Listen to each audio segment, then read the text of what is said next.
Welcome to Worldwide Hustlers. This is Matt Auber bringing you tips and advice on your health, wealth, and happiness.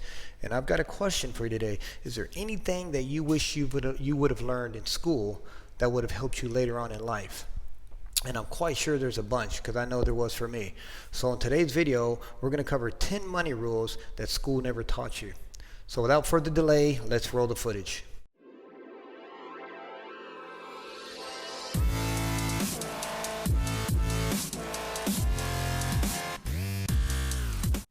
Okay, the first thing we're going to cover, number one on the list, is buying a home. We're told it's best to save up a little bit of money before you buy the home. The reason why you want to save up money is so you don't have to pay something called a private mortgage insurance, PMI. So if you put down 20% or more, they don't charge you this PMI. The PMI is basically insurance for the bank in case you default. So it helps the bank out. But as long as you put down 20% or more, you're not going to have to pay the PMI. So, but the bad thing is that you got to come up with 20% of the down payment, and that could take a while. So if you're quick at saving, that's great, all right? But if it's going to take you longer to save up that 20%, like more than 3 to 5 years, it's best to go ahead and bite the bullet and go ahead and get the house, even if you have to pay a PMI. The good thing is that as soon as you get into that house, you can start paying the mortgage down, which is a good thing. And then let's put it this way. Real estate on average across the country appreciates around 2 to 3% or maybe more. So even if you're paying a little bit of PMI per month, your house is going to be worth more every month, every year anyway. So that's a good thing. The only thing I will caution you on, there are some rules of thumb that I have before you buy your house. Okay, if you're going to move in less than 5 years, 5 to 7 years, if you're not going to be there very long, then just rent, okay? Trust me. It's cheaper, and renting is cheaper anyway. But okay, that's rule number one. Number two, get 3 bids on a mortgage. So your lender's always going to tell you, well, hey, I've got the best deal. If you go to somebody else, you're going to hurt your credit score. Negative. You can do 3 bids. You can get your credit score checked 3 times within a 2-week period. And it does not harm your credit score whatsoever. So don't fall for that, okay? And then number 3, buy less than you can afford, okay? I'm going to tell you now. Owning a house is great, being a homeowner, but it's not cheap. Because as soon as you buy the house, the roof's leaking, you might need an air conditioner, and these things are not cheap. If you was a renter, you wouldn't have to worry about that. But I'm just saying, so look out for those 3 things, okay? If you're moving less than 5 years, just go ahead and rent. Get 3 bids on your mortgage. You'll get a better deal that way. And also, buy less than you can afford, especially in the beginning as a new homeowner. Okay, number 2 on the list that they didn't teach you in school is save your money. I don't know. They never talk about this. It's all about spending money. I've even seen nowadays, I believe high school students are having credit card debt before they even get out of high school. Imagine that. That's not good. And then you're going to go to college and then you're going to get more debt. But save your money and reduce your expenses. And also, if you're with an employer, take them up on the 401k plan. Most employers will match you up to a certain amount of money, dollar for dollar, up to a certain point, and that's pure free money. And all that does is sit in there and it's your money. So, and also you can live, I would say saving 10 to 25%. I save more. I save around, honestly, 50% or more. But I don't just save it, I invest it. When I say save it, I mean save it, but then do something with it. So, and then they have the 50-30-20 rule, meaning, so 50% of your money is for your essentials, 30% of it's for whatever you want, right? Like that nice, yummy Starbucks or what have you. And then 20% is what you need to save. So the 50-30-20 rule works out really, really good. Number 3 on the list that they didn't teach you in school is have an emergency fund. So 40% of people in America only have around $400 in case of an emergency. Now think about that. It's not if you're going to have an emergency. That's something you need to understand. You will, I promise you, have an emergency. So have an emergency fund. So basically you're looking at about, I would say, anywhere from 3 to 6 months of your monthly expenses. Your monthly expenses. Now we're talking about your mortgage, your car note, the bills that you have to pay every month. So that fund should be enough for that, 3 to 6 months. And I'll be honest with you, if you can't put in 3 to 6 months and that's going to be too tough, the bare minimum I'm going to tell you that I did, because I went through this, is $1,000, a minimum of $1,000 for your emergency fund. Okay, and there's some different ways. If you don't have the money, then do these 4 things to get your emergency fund going. Number 1, sell something. Sell your bicycle. Sell something that you don't use anymore. Get rid of all that stuff. If it's just sitting there and it's not doing any good for you, sell it.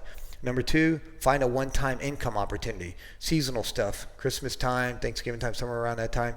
Work a couple weeks, save up $1,000, put it in there, boom, there goes your fund. Or number 3, second job if you have to.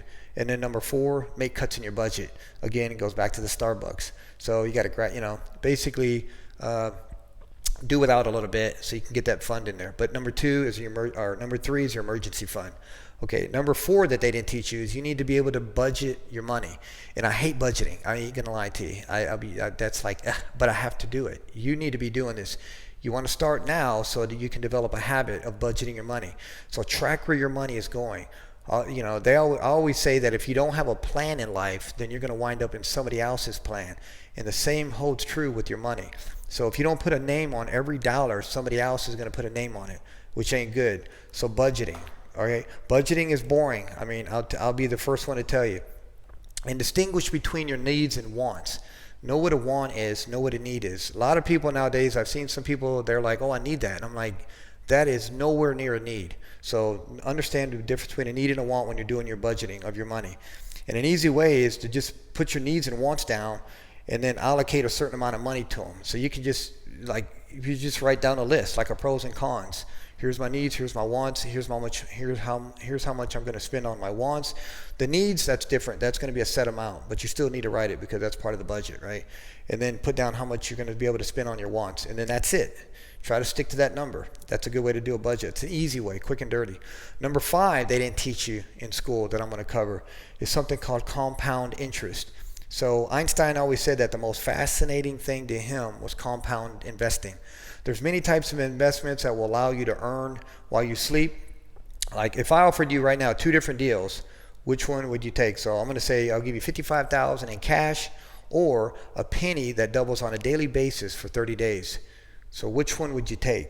And if you've been around the block, you probably already heard it, but bottom line, the penny a day that doubles, it's going to be worth $10 million after 30 days. That's how important compounding is. I mean, it's crazy what it can do. So that's compounding, basically compounded interest, explained in just a couple short sentences. So understand compounding and take advantage of it. Number 6, rules of credit. You need to have credit. I know there's debt plans out there that say get rid of your credit cards and things like that. Well, it depends on how you use them. If you use your credit wisely, it's a good thing, all right? So something else goes in and teaches that, but having good credit is important. You need it. And the reason why is because the person that doesn't have good credit, they're going to wind up paying a heck of a lot more down the road for things like mortgages, car notes, big ticket items. They're going to pay more interest on that. Not to mention they're going to pay a higher interest on their credit cards. So you really do want to get a good credit score. Your credit score, what I'm going to get at, has nothing to do with what you have in the bank. So that money I was talking about you saving and putting aside in your investments, they don't care. You could win $300 million today and put it in the bank and your FICO score will not move 1 point. Has nothing to do with how much money you got in the bank. It's all about making your payments on time and getting different loans. You have installment loans, you have mortgages, you have all these different types of loans, credit cards, and they like to see that because it shows that you're wise with your money and you know how to handle it. So if you don't have credit, a good way to do it is to get secured credit. Meaning, I did this back in the day when I was a lot younger. You can go to a bank and they have secured credit cards. Let's say the credit card starts at $300 or $500. So you give them that much money and that secures it. And then after you've been with them for a little bit, eventually they'll give the money back to you and you have a regular credit card. And also you can use Credit Karma. That's one place you can use to go check your credit because you do need to stay on top of it, not for yourself, but also to make sure nobody's bothering or identity theft and things like that. So keep an eye on your credit, stay on top of it, and your goal is 800 plus. Now usually when you get around 750 you're shining, but go for the 800, okay? If you're going to do it, do it. All right, and try to stay debt free. That's another thing. While we're talking about this, the budget and all that, stay debt free. If you're debt free, I'm telling you, it's like less stress on your life. It's the easiest way to live when you have no debt. Anyway, number 7 on the list that they didn't teach you: taxes. Okay, everybody hates taxes. As soon as you say the word, they go the other way. Okay, I don't like taxes, but you don't have to be a CPA. Okay, you just need to know and understand taxes and how they work. A good way is maybe invest in a couple of tax books, audio books. Nothing major, just like Tax for Dummies or something. CPAs, I would say get yourself a CPA. That's some of the best money you can buy. And a lot of people think CPAs are expensive, but CPAs really aren't much more than paying a tax preparation company out there. There's a lot of places that do taxes at the end of the year, and they charge you a certain amount of money. Well, a CPA charges about the same. And the good thing about having a CPA is that you can get advice from them year round, and they're always there to answer your questions. So that's what I do with my CPA. I have a CPA and I have a lawyer, and I can just call in, or the lawyer you got to watch, they might charge, but the CPA definitely never charges me. Okay. Number 8 on the list is guard your health. I don't think schools talk about your health too much. I don't think they really care, but whatever.